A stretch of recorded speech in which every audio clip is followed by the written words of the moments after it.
Hello guys, what's up? Ako nga pala si Casey Ocampo at ngayong araw na ito ay ipapakita natin ang ating notebook at kung ano ang natutunan natin dito. Let's go! So ayun nga guys, for today's video, I will discuss the topic that I learned in Business Analytics Fundamentals.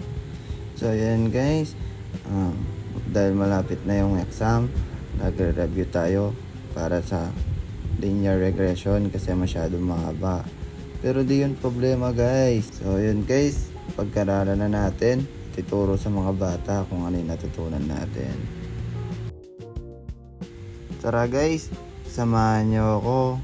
Let's go! So ngayon nga guys, natutunan ko ang mga pundasyon ng business analytics tulad ng mga decision making, intelligence, design at development. Napag-aralan ko rin ng iba't ibang uri ng desisyon sa negosyo gaya ng strategic, tactical at operational decision. Bukod dito, natutunan ko ang descriptive, predictive at prescriptive analytics na tumutulong na mas mahusay na pagdedesisyon gamit ang datos.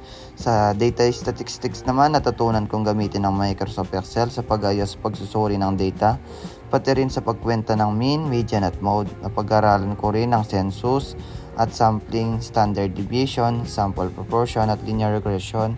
Sa kabuuan, mas naunawaan ko paano gumamit ng data at analytics upang makatulong sa mas epektibong pagdesisyon sa negosyo. So, linear regression. So yun guys, sana may natutunan kayo. Maraming salamat sa pakikinig. Shoutout nga pala sa prof namin na si Sir Vince Bolivar. Salamat po sa kalaman. Paalam!